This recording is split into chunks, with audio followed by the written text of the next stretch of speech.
Salam dalam kasih Tuhan kita Yesus Kristus. Bapak Ibu saudara-saudari yang dikasihi Tuhan, selamat berjumpa kembali dalam channel Inspirasi Sabda bagi Keluarga, Komisi Keluarga Keuskupan Agung Medan. Hari ini, Minggu 25 September 2022, Inspirasi Sabda hari ini berbicara tentang ketidakpedulian mengakibatkan hilangnya kesempatan untuk berbuat baik bagi sesama. Inspirasi Sabda pada hari ini diambil dari Injil Lukas bab 16 ayat 19 sampai 31. Inilah Injil suci menurut Lukas. Ada seorang kaya yang selalu berpakaian jubah ungu dan kain halus, dan setiap hari ia bersukaria dalam kemewahan. Dan ada seorang pengemis bernama Lazarus, badannya penuh dengan borok, berbaring dekat pintu rumah orang kaya itu, dan ingin menghilangkan laparnya dengan apa yang jatuh dari meja orang kaya itu. Malahan anjing-anjing datang dan menjilat boroknya. Kemudian matilah orang miskin itu, lalu dibawa oleh malaikat-malaikat ke pangkuan Abraham. Orang kaya itu juga mati, lalu dikubur. Dan sementara ia menderita sengsara di alam maut, ia memandang ke atas, dan dari jauh dilihatnya Abraham dan Lazarus duduk di pangkuannya. Lalu ia berseru, katanya, "Bapa Abraham, kasihanilah aku.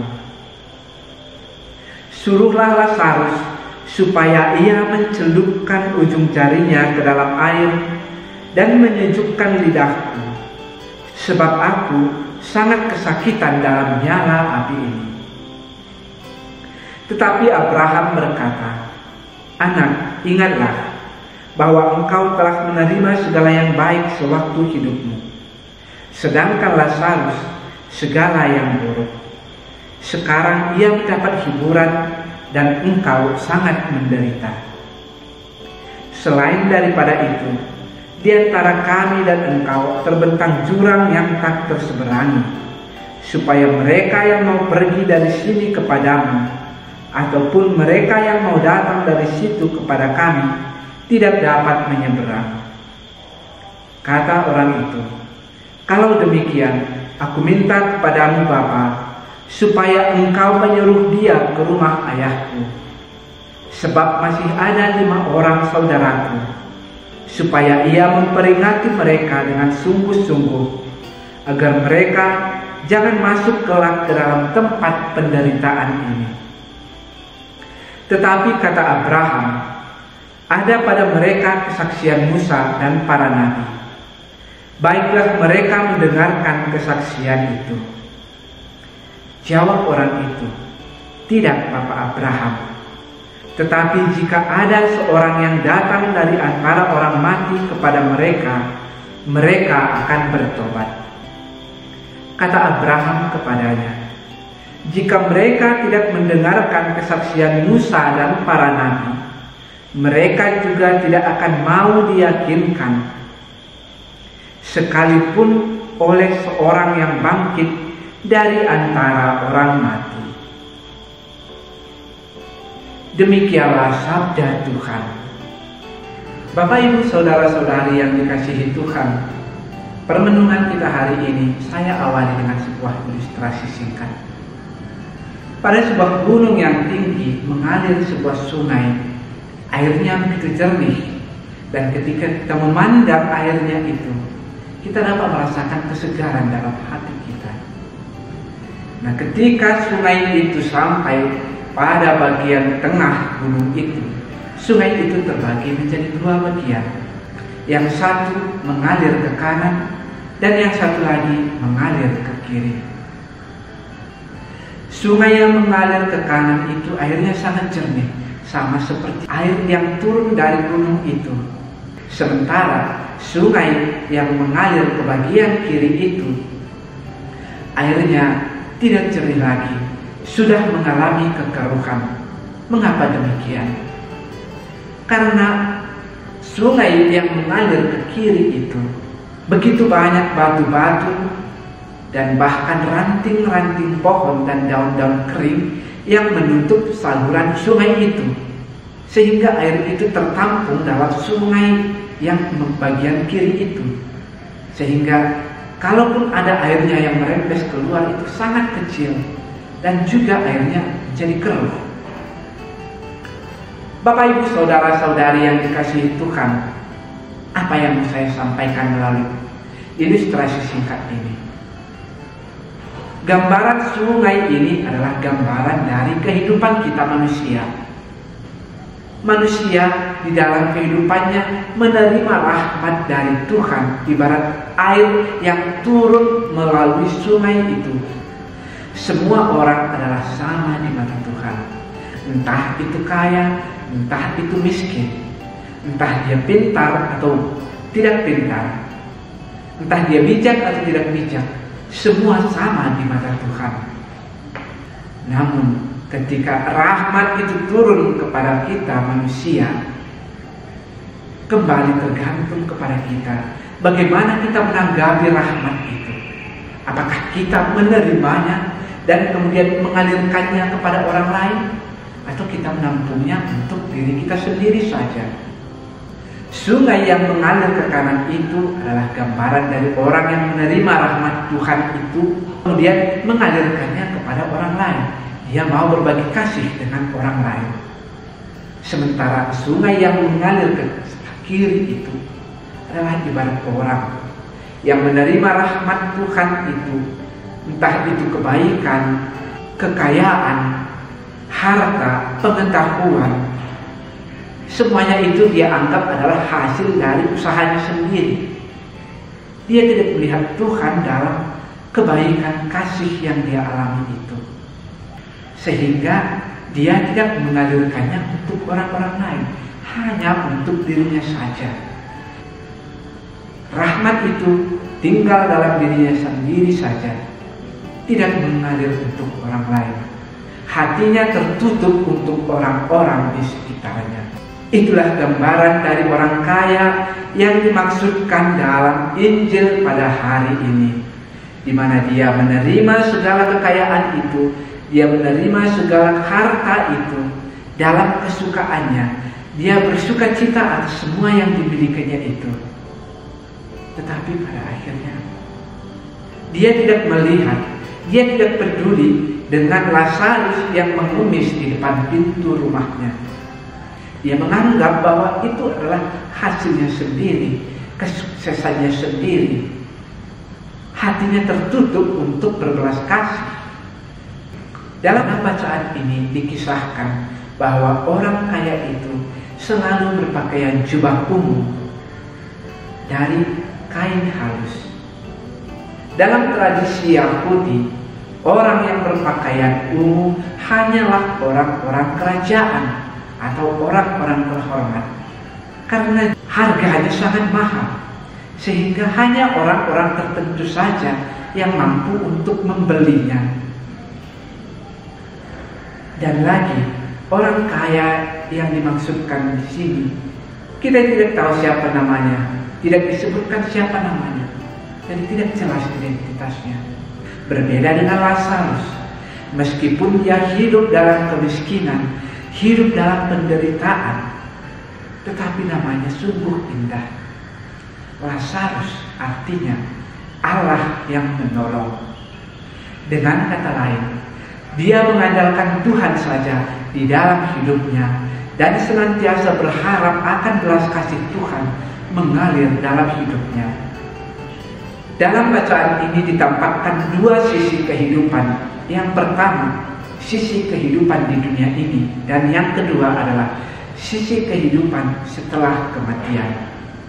Si orang kaya ketika dia hidup di dunia ini, dia tinggal dalam kesenangan-kesenangannya, dia tinggal dalam kesukaan yang dia miliki bersama dengan saudara-saudaranya, bersama dengan keluarganya saja.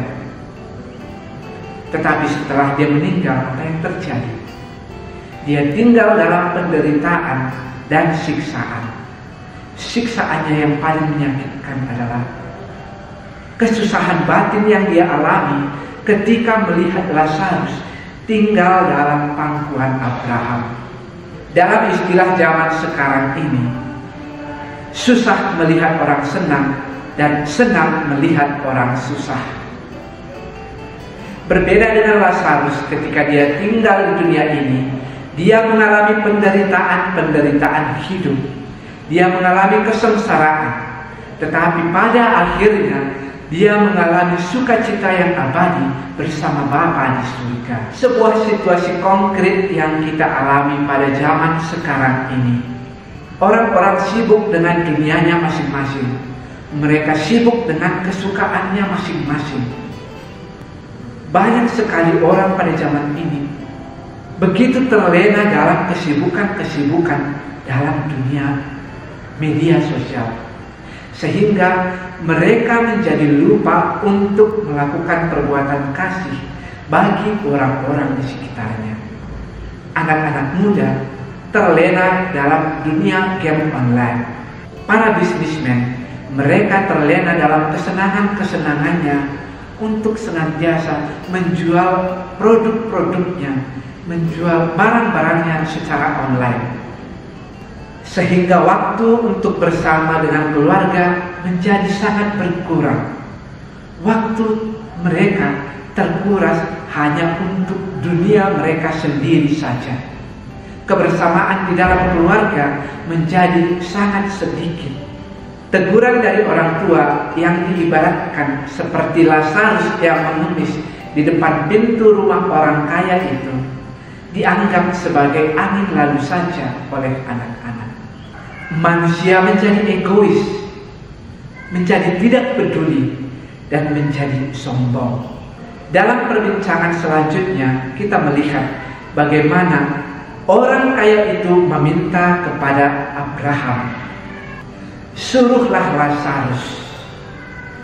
Di sini dapat kita lihat bahwa sikap memerintah dari orang kaya itu selama hidupnya di dunia ternyata terus terbawa-bawa, bahkan setelah dia mengalami kematian. Dia tetap merasa diri sebagai orang penting yang harus didengarkan, yang harus dituruti. Inilah yang harus kita awaskan dalam kehidupan kita.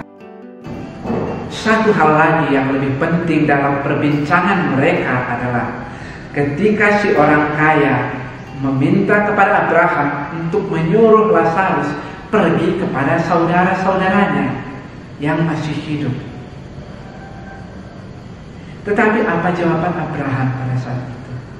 Abraham katakan, pada mereka sudah ada kesaksian Musa dan juga kesaksian para nabi.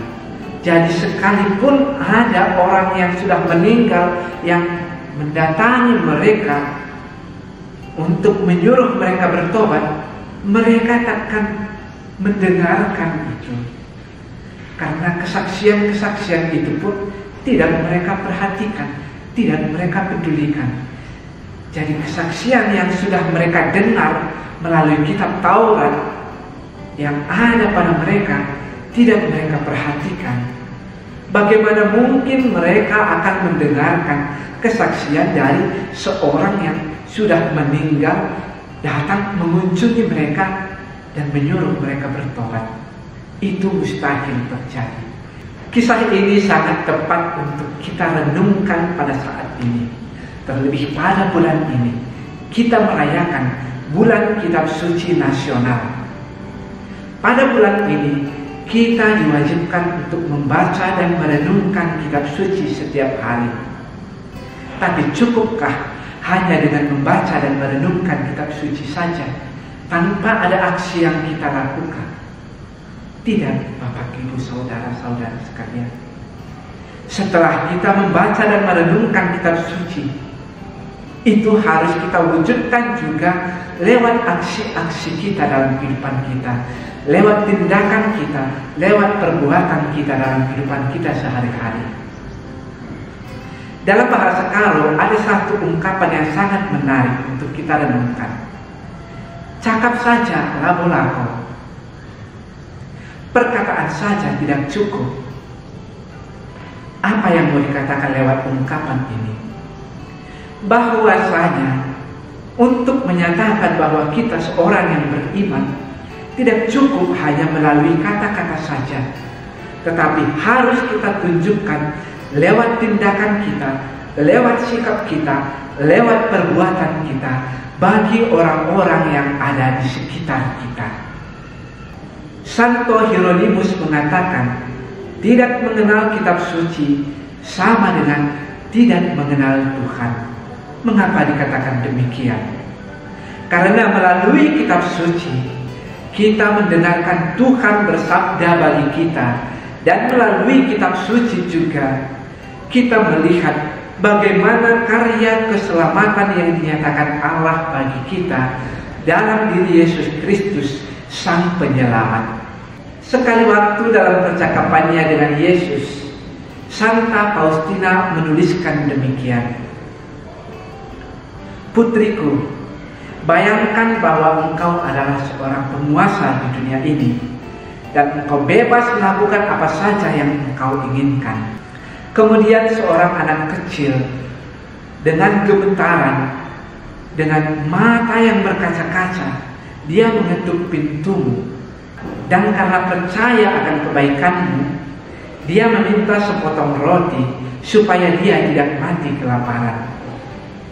Apa yang akan engkau lakukan, anakku?"